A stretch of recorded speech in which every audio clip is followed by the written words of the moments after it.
Everyone, आज हम बात करेंगे लिमिटेशंस ऑफ माइक्रो इकोनॉमिक्स व्यष्टि अर्थशास्त्र की सीमाएं।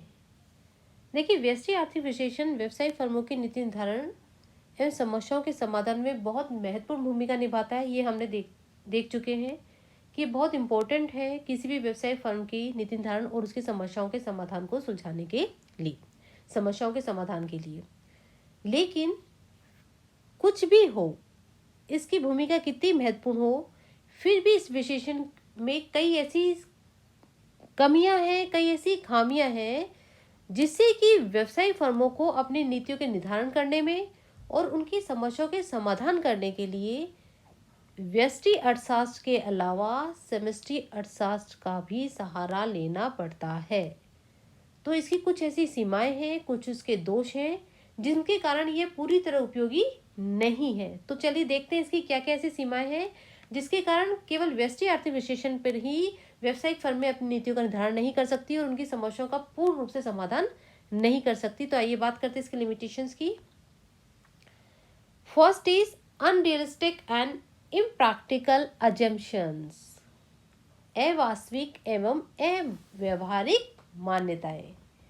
तो देखिए, जो व्यष्टि आर्थिक विश्लेषण है वो अवास्तविक और अव्यवहारिक जो मान्यताएं हैं उन पर आधारित है, जिनके कारण क्या होता है, इसके द्वारा निकाले गए जो परिणाम है, जो निष्कर्ष है, वो सही नहीं होते तथा उनका उपयोग भी महत्वपूर्ण नहीं रहता, क्योंकि जब तक जो अवास्तविक और अव्यवहारिक मान्यता पर आधारित है उनके निष्कर्ष भी सही नहीं होंगे और उनके उपयोग भी उस तरह से नहीं किया जा सकता। और इन मान्यताएं जो है उनमें पूर्ण प्रतियोगिता, पूर्ण रोजगार और पूर्ण गतिशीलता आदि जो मान्यताएं ये पूर्ण रूप से अव्यवहारिक है, जो वास्तविक जीवन में न तो देखने को मिलती है और न ही सुनने को मिलती है।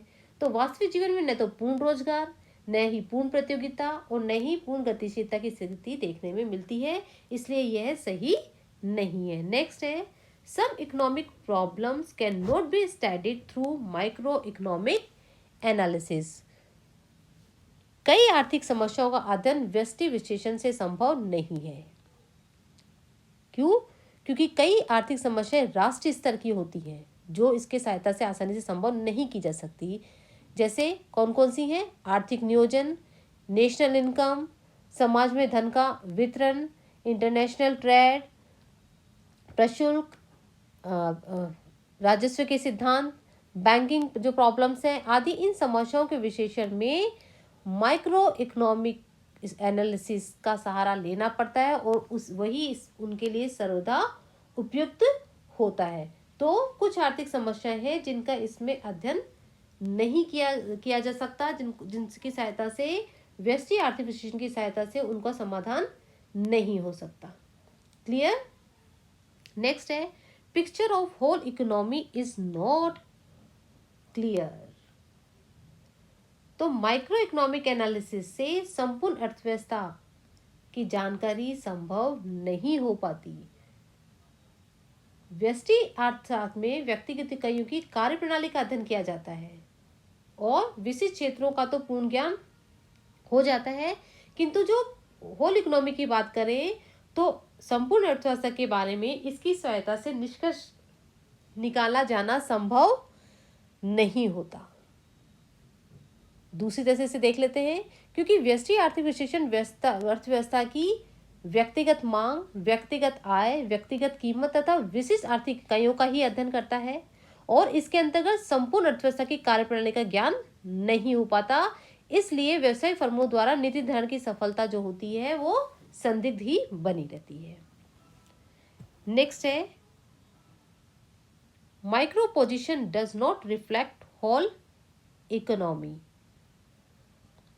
तो जो माइक्रो पोजीशन है वो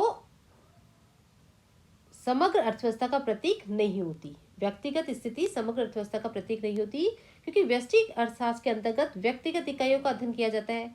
लेकिन ये जरूरी नहीं है कि इसके अंतर्गत निकाले गए निष्कर्ष संपूर्ण अर्थव्यवस्था पर सही रूप से लागू हो। अनेक बार व्यक्तिगत हित क्या होते हैं, परस्पर विरोधी हो सकते हैं। जैसे एक एग्जाम्पल देख लेते हैं हम कि जैसे एक विकासशील देश में उपभोग वस्तुओं के उद्योग में निवेश करना व्यक्तिगत उद्यमियों के लिए हितकारी होता है, लेकिन सभी उद्यमी अगर ऐसा निवेश करने लग जाएंगे तो देश के तीव्र औद्योगिक विकास की पूर्ति संभव नहीं हो सकती। क्लियर। नेक्स्ट है लिमिटेड स्कोप, सीमित क्षेत्र। वैश्विक अर्थशास्त्र का क्षेत्र सीमित है, लिमिटेड है। क्यों? क्योंकि इसके अंतर्गत जो अनेक नीतियां और समस्याएं हैं उनका अध्ययन नहीं किया जाता, जो कि इससे संबंधित नहीं है, जैसे मौद्रिक नीति, मुद्रा प्रसार, बेरोजगारी एवं राजस्व नीति आदि ऐसी नीतियां हैं जो कि जिनका अध्ययन इसमें नहीं किया जाता, ऐसी समस्याओं का अध्ययन नहीं किया जाता, इसलिए इसका स्कोप लिमिटेड है। It's ignore macro economy. समग्र अर्थव्यवस्था की उपेक्षा करते हैं। वैश्विक अर्थशास्त्र के अंतर्गत केवल व्यक्तिगत इकाइयों का अध्ययन किया जाता है, लेकिन ये संपूर्ण अर्थव्यवस्था की झलक प्रस्तुत करने में असफल होता है, केवल इसके एक भाग की स्थिति प्रस्तुत करता है। इससे समग्र अर्थव्यवस्था की उपेक्षा होती है। तो इस प्रकार व्यष्टि विश्लेषण व्यवहार के मांग सिद्धांतों, उत्पादन सिद्धांतों, कीमत निर्धारण के सिद्धांतों तथा वितरण के सिद्धांतों के लिए उपयुक्त है। ये सही है बिल्कुल, लेकिन एम्प्लॉयमेंट, इकोनॉमिक प्लानिंग, राजस्व, बैंकिंग, इंटरनेशनल ट्रेड आदि के अध्ययन के लिए ये उपयुक्त नहीं है। क्लियर। तो ये इसकी कुछ लिमिटेशंस हैं जिसके कारण व्यष्टि अर्थशास्त्र के साथ साथ समष्टि अर्थशास्त्र का अध्ययन करना भी उतना ही जरूरी है।